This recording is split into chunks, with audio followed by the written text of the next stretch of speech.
La Ley 947 ha sido aprobada. El ministro de Guerra, Julio Argentino Roca, está satisfecho.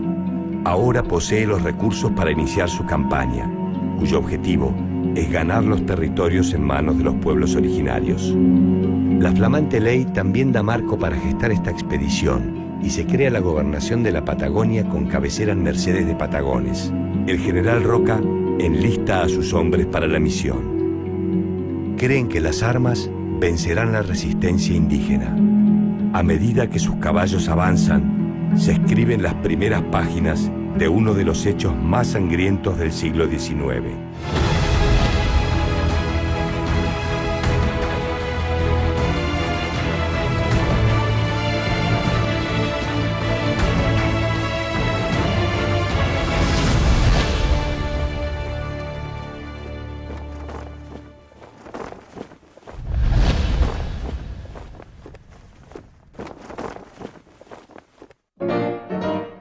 Julio Argentino Roca nació el 17 de julio de 1843 en San Miguel de Tucumán.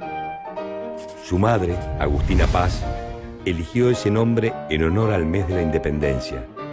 Su padre, José II Roca, era un militar que estaba en campaña contra Juan Manuel de Rosas. En 1856, el joven Roca estudió en el Colegio de Concepción del Uruguay, fundado por el entonces presidente Justo José de Urquiza. Allí recibió los conocimientos más avanzados de la época, incluida una formación militar. Con tan solo 15 años, fue enviado junto a otros compañeros a participar de una batalla que sería clave para el futuro del país. Las fuerzas al mando de Urquiza enfrentaron y vencieron a las del jefe porteño Bartolomé Mitre en Cañada de Cepeda. De esta forma, la provincia de Buenos Aires, que se había negado a formar parte de la Confederación Argentina, debió incorporarse a ella. La carrera militar de Julio Argentino prosiguió con su incorporación al primer cuerpo del ejército, comandado por su tío Marcos Paz. Tiempo después, se sumó a la defensa de la frontera con el indígena en San Luis y Córdoba.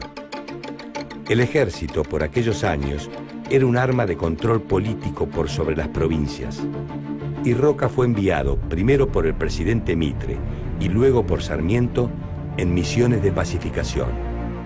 Las campañas buscaban aplastar el poder de los caudillos como Felipe Varela, Chacho Peñalosa o Ricardo López Jordán, cuyo proyecto federal rivalizaba con el de Buenos Aires.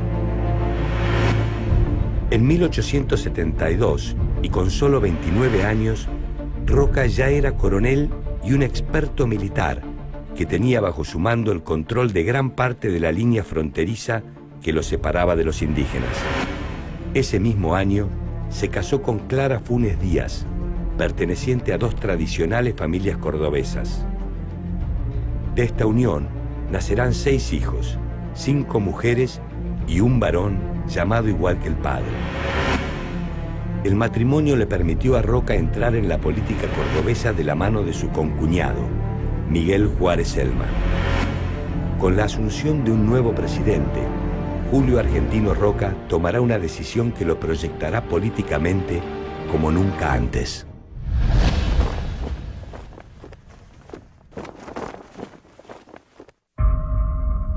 En 1874, Nicolás Avellaneda asumió el cargo de presidente de la nación. Bartolomé Mitre, quien había perdido en las elecciones, se alzó en armas contra el flamante mandatario. Esto condujo a distintos enfrentamientos militares. En diciembre de 1874, el coronel Roca derrotó al general mitrista José Arredondo en la batalla de Santa Rosa. Esta victoria aseguró a Avellaneda la presidencia y Roca fue ascendido al grado de general. Pero su ambición era aún mayor. Soñaba con convertirse en ministro de guerra y así tener el poder para aplacar al denominado peligro indígena utilizando las modernas armas y tácticas del ejército. El objetivo era avanzar sobre las tierras de los pueblos originarios y sumarlas a la nación. El plan de Roca se opuso a lo que estaba realizando el ministro de Guerra Adolfo Alsina, quien defendía un avance gradual utilizando fortines móviles y excavando una zanja a lo largo de la frontera. Esta diferencia se terminó con la inesperada muerte de Alsina en 1877, provocada por una enfermedad renal.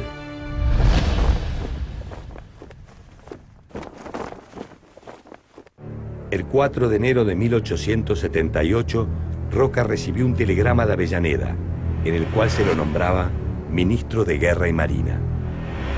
Era el momento que tanto había esperado, pero algo se interpuso en su camino. Roca contrajo la temible fiebre tifoidea. El 26 de marzo de 1878, ya recuperado de la angustiosa enfermedad, Julio Argentino Roca asumió su cargo. Convenció a Avellaneda de accionar su plan para aumentar el territorio controlado por el Estado Nacional. Para eso se necesitaba dispersar y aniquilar toda fuerza indígena, de forma tal que se evitaran posibles levantamientos. El Congreso aprobó la Ley 947, que autorizó la expedición que encabezaría el general Julio Argentino Roca.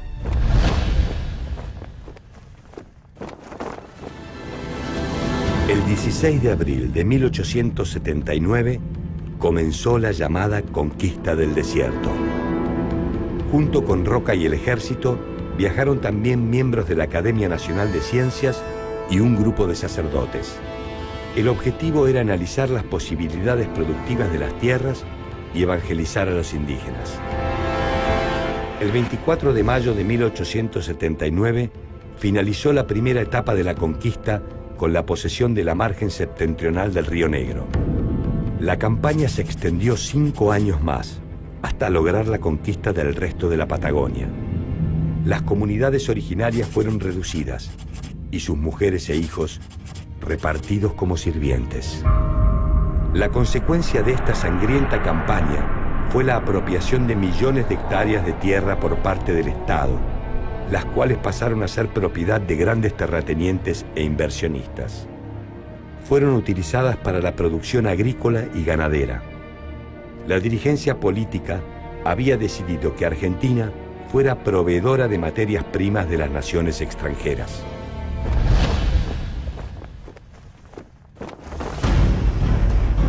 La popularidad y el prestigio de Julio Argentino Roca, luego de la expedición, fue gigantesca.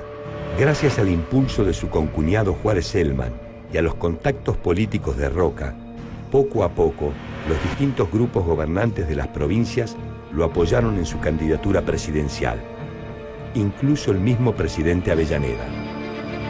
Este conjunto de dirigentes formó un nuevo espacio político que reconoció a Roca como su líder, el Partido Autonomista Nacional, PAN. Todo parecía bien encaminado, hasta que se presentó un obstáculo. El gobernador de Buenos Aires, Carlos Tejedor, de filiación mitrista, estaba convencido de que la presidencia debía quedar en sus manos. En las elecciones celebradas el 11 de abril de 1880, se impusieron en todo el país los hombres del PAN, con excepción de Buenos Aires y Corrientes, dominadas por el mitrismo. Esto aseguró la elección de Roca como presidente. Sin embargo, Carlos Tejedor desconoció el resultado y encabezó una revolución.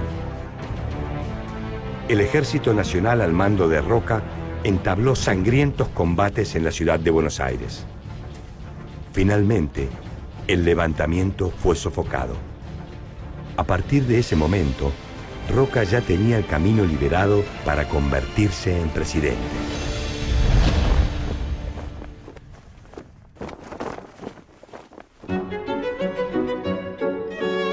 El apoyo de Roca provenía de los hombres fuertes del Partido Autonomista Nacional, el expresidente Nicolás Avellaneda, Miguel Juárez Celman, concuñado de Roca y desde mayo de 1880 gobernador de Córdoba, Carlos Pellegrini, ministro de Guerra, y Dardo Rocha, puntal de Roca en Buenos Aires y nuevo gobernador de la provincia. La oposición estaba encabezada por Bartolomé Mitre, quien inicialmente buscó la presidencia, aunque luego desistió.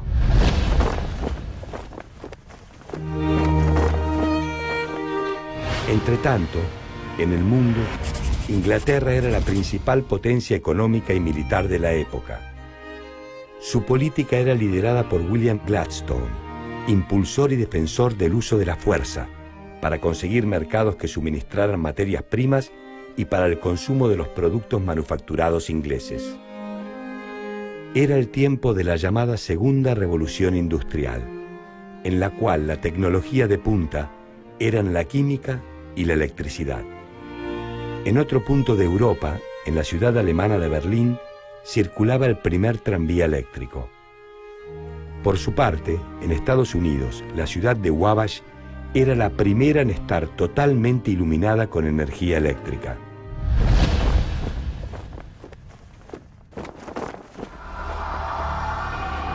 El 12 de octubre de 1880, Julio Argentino Roca asumió la presidencia del país. Tenía 37 años. En su discurso de asunción, resumió su programa bajo el lema Paz y Administración. Para el mandatario, asegurar la paz y administrar racionalmente el Estado eran indispensables para llevar la Argentina hacia la modernidad.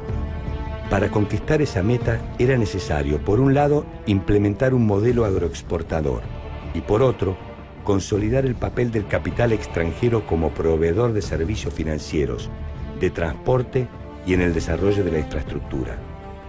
Para cumplir estos requisitos, era vital poseer un país ordenado, en el cual la sucesión presidencial no fuese producto de las armas.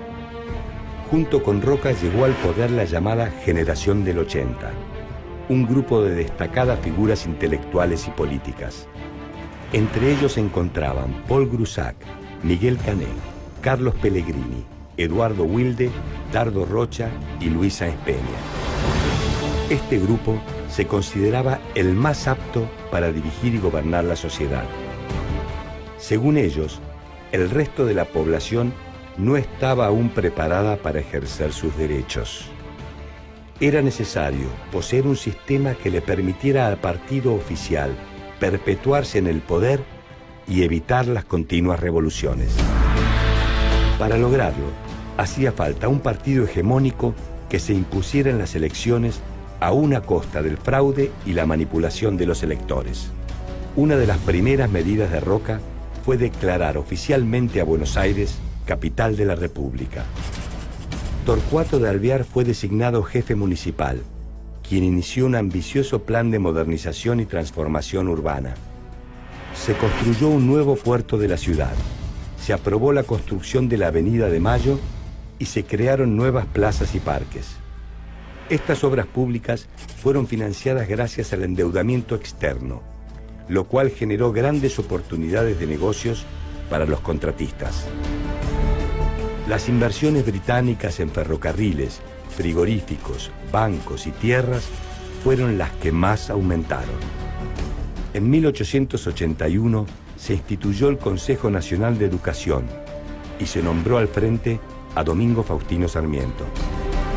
Desde esa institución se impulsó el Congreso Pedagógico, cuyas resoluciones fueron la base de la Ley 1420, promulgada en 1884. Esta abrió un fuerte debate, ya que presuponía el control de la educación por parte del Estado y la pérdida de influencia de la Iglesia. La ley fue aprobada y estableció la educación primaria obligatoria, gratuita, gradual y laica. El 23 de julio de 1881 se firmó un acuerdo de límites con Chile que fijó la frontera en función de la línea divisoria de aguas cordilleranas. Al término de la campaña de los Andes contra los pueblos indígenas que vivían en las zonas cordilleranas, en 1884 se incorporó al territorio nacional la actual provincia de Neuquén, finalizando así la conquista del territorio sur del país. Más tarde, en 1885, se implementó una moneda nacional con la creación del argentino, el cual contaba con respaldo en oro, y una moneda de plata llamada patacón. Al año siguiente se estableció el registro civil. Este le permitió al Estado llevar el control de los nacimientos, defunciones y casamientos, que hasta entonces estaban en manos de la Iglesia. Se creó el Banco Hipotecario Nacional, cuya función sería fomentar el crédito y la compraventa de tierras. En materia económica, el déficit del Estado Nacional alarmó a los acreedores extranjeros. Esta situación llevó a que, a cambio de obtener un nuevo préstamo que trajera calma, se pusieran como garantía los ingresos de la aduana. No todos estaban de acuerdo con la gestión de Roca. Muchos criticaron al fuerte materialismo presente, pero el mandatario menospreció esos comentarios y continuó su acción gubernamental. El 10 de mayo de 1886, cuando el presidente se dirigía al Congreso para dar el mensaje de inicio de las sesiones, una persona lanzó desde la calle un ladrillo que impactó en la frente del mandatario. El agresor, cuyo nombre era Ignacio Monjes, fue atrapado rápidamente. Roca fue atendido por el ministro de Justicia y médico, Eduardo Wilde, y no sufrió mayores consecuencias. En aquella jornada, el presidente dio su discurso ante el Congreso con la cabeza vendada. Al terminar su mandato, la maquinaria política, que era el Partido Autonomista Nacional, funcionaba a la perfección. Las fuertes alianzas tejidas y las arduas negociaciones dieron sus frutos con la elección presidencial de Miguel Juárez Celman. Luego de los comicios, Celman se convirtió en el presidente de la Argentina, siendo su vicepresidente Carlos Pellegrini.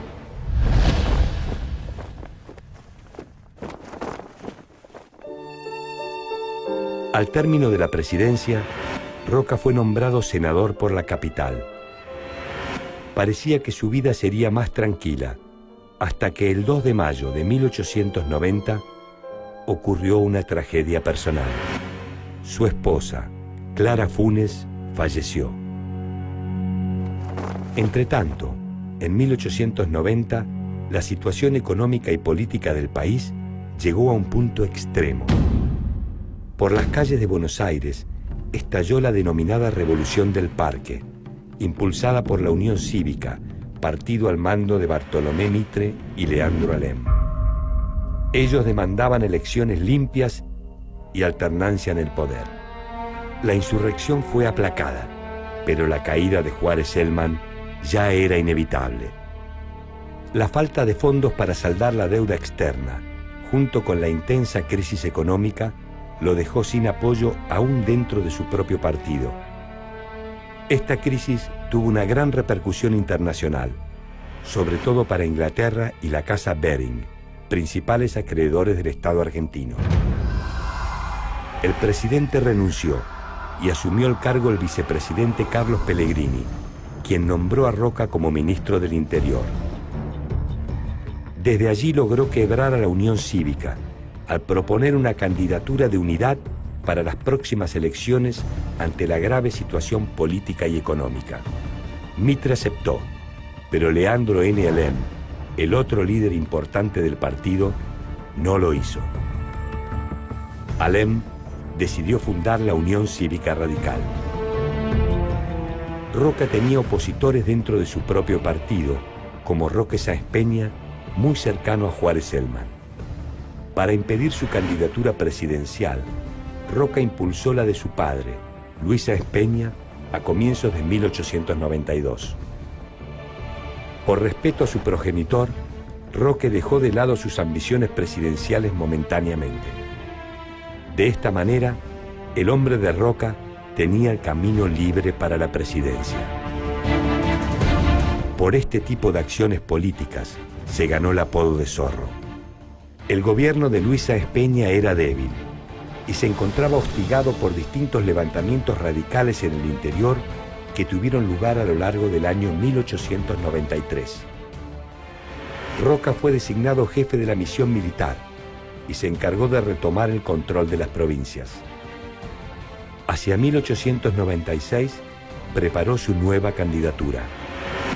Los logros de su gestión, sumados a la estructura política del PAN, le permitieron alcanzar nuevamente el poder casi sin oposición.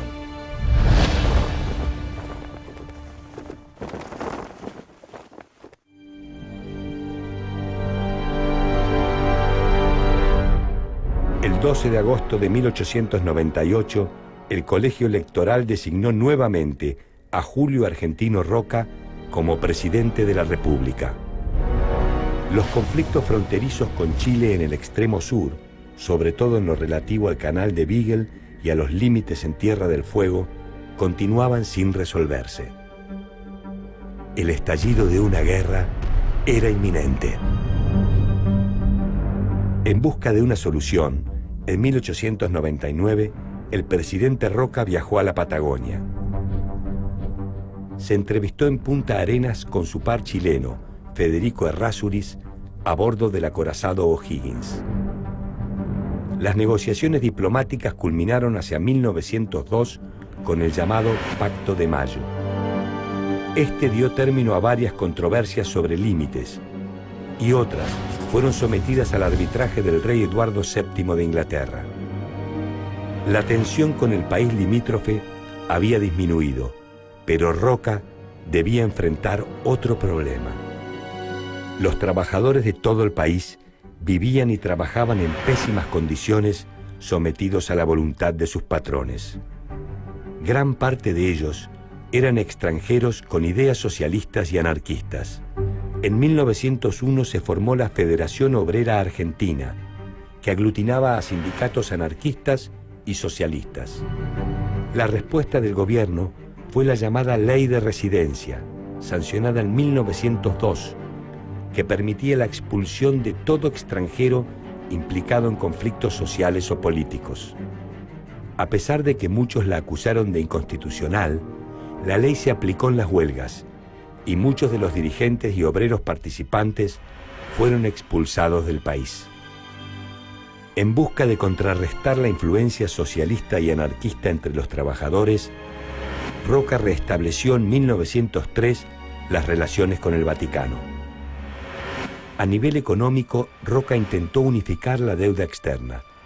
Envió a Pellegrini, su hombre de confianza, a negociar con los acreedores externos. Su respuesta fue que los ingresos aduaneros debían ser nuevamente la garantía de pago. Pero ahora, la prensa y un grupo de políticos se oponían a ello. Roca tuvo que dar marcha atrás con el proyecto, y Pellegrini se sintió abandonado y traicionado por el Zorro. En un gesto por sumar a los grupos de la oposición, Roca intentó modificar el sistema de elecciones. Impulsó una reforma que fragmentó las jurisdicciones electorales, con la idea de dar representación a las minorías. Esto permitió la elección del primer diputado socialista de América, Alfredo Palacios. El 12 de octubre de 1904, Manuel Quintana se impuso en las elecciones presidenciales. La segunda presidencia de Julio Argentino había llegado a su fin.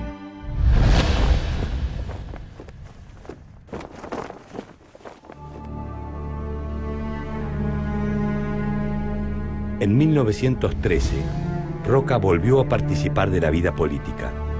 Fue enviado por el presidente Roque Sáenz Peña en misión diplomática al Brasil. Se firmaron acuerdos con los cuales Argentina y Brasil decidieron mantener el statu quo militar de la región y limitar sus compras de armamentos. Esta fue su última actuación pública. El 19 de octubre de 1914, Julio Argentino Roca, de 71 años, falleció a causa de una afección pulmonar en su casa porteña. Su cuerpo fue velado en la Casa de Gobierno y se declararon los días 20 y 21 como feriados. El cortejo partió hacia el cementerio de la Recoleta acompañado por miles de personas. En el entierro, el presidente Victorino de la Plaza expresó: hizo un gobierno de progreso y de sana y acertada administración. Consolidó la paz y el orden público en todo el territorio. Restableció la tranquilidad interna y pudo entregar el país a su sucesor en orden y prosperidad.